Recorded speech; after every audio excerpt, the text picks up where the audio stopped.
I'm starving.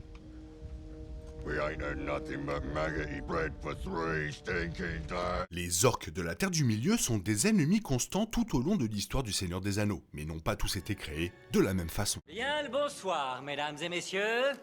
Nous sommes l'animation de la soirée.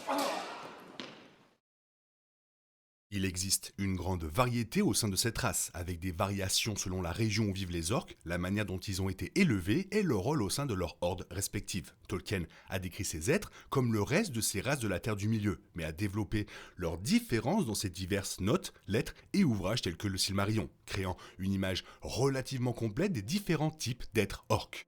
Les orques sont un sujet de débat parmi les passionnés de Tolkien, puisque l'auteur a eu différents récits sur leurs origines. Une version populaire de l'histoire est que le Seigneur des Ténèbres Morgoth a capturé les elfes peu de temps après leur réveil sur la Terre du Milieu et les a corrompus avec son mal jusqu'à ce qu'ils deviennent complètement autre chose. Ces premiers orques se sont ensuite multipliés, se répandant sur tout le territoire. Au début, ils suivaient Morgoth. Plus tard, c'est le Seigneur des Ténèbres Sauron auquel la plupart étaient fidèles. Quel que soit leur maître, les orques du Seigneur des Anneaux sont totalement mauvais, quel que soit leur type.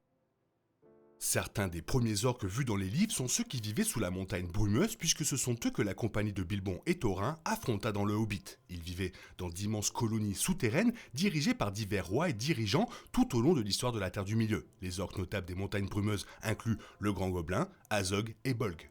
Les orques des montagnes brumeuses s'y sont installés plusieurs siècles avant les événements du Seigneur des Anneaux et auraient servi Morgoth avant de s'allier à Sauron. Ce sont ces orques qui ont tendu une embuscade à Isildur lors du désastre du champ Osiris, tuant le roi du Gondor et provoquant la perte de l'anneau unique. Les orques des monts brumeux ont également combattu sans cesse contre les nains, prenant le contrôle de leur ville jusqu'à ce que les grottes des monts brumeux soient finalement récupérées après la destruction de l'anneau à la fin du Seigneur des Anneaux. Les orques de Isengard étaient fidèles à Saruman et se sont installés dans les fosses entourant Orthanc. Beaucoup étaient initialement des orques des montagnes brumeuses, mais ont été attirés par l'appel combiné du sorcier blanc et de l'influence maléfique de Sauron. Ils pillèrent les villages alors qu'ils étaient lentement attirés vers Isengard, alertant de nombreux royaumes de la Terre du Milieu de la montée en puissance du Seigneur des Ténèbres. Une fois à Isengard, Saruman a élevé ses orques, expérimentant et développant de nouveaux sous-types comme les Uruk-hai et les demi-orques, chacun servant des objectifs uniques. Ce sont les orques de l'Isengard qui furent envoyés, avec les hommes du pays de Dain, à la première bataille des Guets de Lycène, date à laquelle le prince Théodred du Rohan fut tué. Plus tard, certains orques de l'Isengard, ainsi que des milliers d'Uruk-hai, furent envoyés à la bataille du gouffre d'Helm, tandis que des milliers d'autres furent laissés dans les fosses entourant Orthanc. Presque tous furent anéantis grâce à l'implication de Sivelbarb et des Ents dans la bataille contre le Rohan et dans la marche des Ents à Orthanc. Étant donné que le Mordor était le royaume sombre de Sauron dans le canon de Tolkien, les orques qui y résidaient constituaient la partie la plus importante de l'armée du méchant pendant les 2e et 3e âges. On pense que beaucoup de ces orques étaient des disciples de Morgoth ou des descendants de ses disciples, qui ont continué à vivre en petit nombre à l'ombre de la montagne du destin pendant des siècles. Une fois que Sauron a gagné en force, leur nombre s'est rapidement multiplié et les orques du Mordor ont pris part à toutes les nombreuses batailles de Sauron à travers la Terre du Milieu. Il est sous-entendu que les orques du Mordor pouvaient se multiplier plus rapidement que les autres types, peut-être en raison de l'immense obscurité du royaume de Sauron. Ce fait a contribué à la situation impossible dans laquelle se trouvaient les royaumes de la Terre du Milieu. Indépendamment des victoires à la bataille du gouffre de Helm et à la bataille des champs de Pelennor, les orques du Mordor semblaient impossibles à vaincre. Le Gondor, chevauchant vers le Mordor, était destiné à être une distraction dans le retour du roi, car vaincre ces orques et leurs alliés n'était peut-être vrai qu'une fois que l'anneau unique était détruit. Les régions de l'extrême-orient de la Terre du Milieu sont restées largement inexplorées, car on disait qu'elles abritaient certains des êtres les plus sombres. Les orques de cette région étaient censés être particulièrement féroces et puissants, car ils avaient évité la chute plus large de leurs homologues occidentaux lorsque leur maître, Morgoth, avait été vaincu. Au cours des siècles suivants, les orques de l'Est ne répondirent à personne, leur permettant de devenir beaucoup plus forts, plus dangereux et encore plus indisciplinés.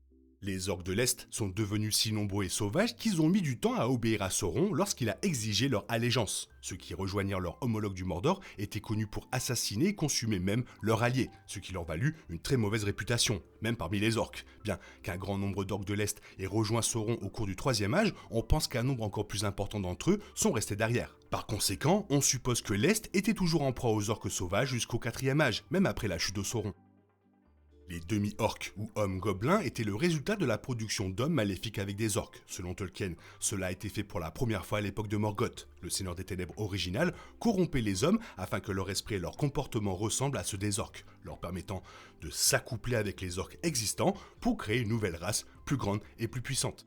Au troisième âge, Saruman mena des expériences qui reproduisirent cela. Les demi-orques étaient décrits soit comme des hommes orques qui pouvaient plus facilement se faire passer pour des hommes, soit comme des hommes orques qui ressemblaient à leurs frères orques. Les deux étaient tout aussi méchants et terrifiants. En tant que création de Saruman, les demi-orques étaient présents principalement dans la bataille du gouffre de Helm et dans la dernière marche des Ents. Cependant, comme beaucoup d'entre eux sont passés pour des hommes, cette race maléfique a continué à se frayer un chemin à travers la population de la Terre du Milieu. Beaucoup accompagnèrent leur maître Saruman alors qu'il cherchait à industrialiser une partie de la Terre du Milieu. Ainsi, lorsque Frodon et ses compagnons hobbits retournèrent dans la comté à la fin du retour du roi, ils la trouvèrent envahie par des hommes aussi maléfiques. Cela a conduit au récurage de la comté, une bataille entre les hobbits et les partisans de Saruman. Comme les demi-orques, les Uruk-hai étaient une sombre combinaison d'hommes et d'orques. Cependant, ces créatures constituaient un mélange parfait, donnant naissance à la race d'orques la plus grande et la plus puissante, qui avait également la capacité de survivre au soleil. On pense que Morgoth a été le premier à créer un Uruk-hai, et certains ont continué et se sont reproduits près du Mordor jusqu'au troisième âge. Cependant, la majorité vue dans le Seigneur des Anneaux étaient ceux élevés par Saruman à Isengard, qui portaient la main blanche. Les Uruk-hai de Saruman étaient sa fierté et sa joie, et leur capacité à survivre au soleil était utile pour traquer la communauté de l'anneau. L'Uruk-hai Ugluk dirigea le groupe qui tua Boromir et captura Merry et Pippin. Cependant, Éomer et les cavaliers du Rohan les tuèrent, lui et ses compagnons, avant que des milliers d'autres Uruk-hai ne soient complètement vaincus lors de la bataille du gouffre d'Helm.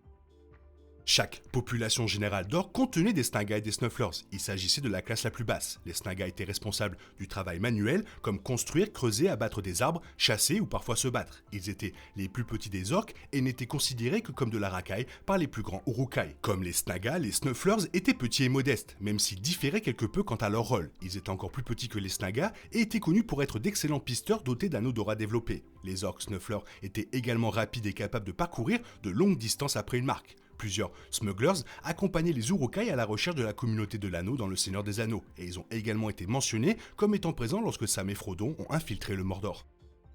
Le terme hobgoblin n'a été mentionné qu'une seule fois, et il y a eu beaucoup de spéculations et de débats sur ce qu'ils sont précisément. Gandalf mentionne les hobgoblins lorsqu'il discute des types d'orques que Bilbon pourrait affronter dans le Hobbit. Plus tard, Tolkien écrivit qu'un hobgoblin faisait partie des espèces les plus grandes d'orques, ce qui semble indiquer qu'il s'agit d'un autre terme pour les Uruk-hai ou demi-orques. Cependant, il a été avancé qu'il pourrait y avoir certaines différences entre ces êtres et ceux qui ont été élevés par des humains. Dans une de ses lettres, Tolkien a également mentionné que les hobgoblins étaient généralement plus petits que leurs homologues gobelins dans la mythologie, mais qu'ils avaient fait le changement pour ses propres créatures dans le Seigneur des Anneaux. L'auteur n'a fourni aucune autre explication, il ne peut donc pas être confirmé que les hobgoblins sont identiques ou différents des Uruk-hai. Pourtant, avec une telle variété parmi les orques, dépendant de leur région d'origine ou de leur élevage, il convient de mentionner les hobgoblins.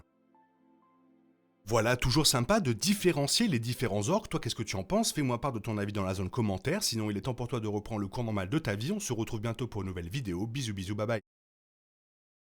Il est impossible de compter sur les autres de nos jours. On est obligé de tout faire soi-même. Je me trompe? Rien de grave, j'avais tout prévu. Où va le monde, je vous le demande.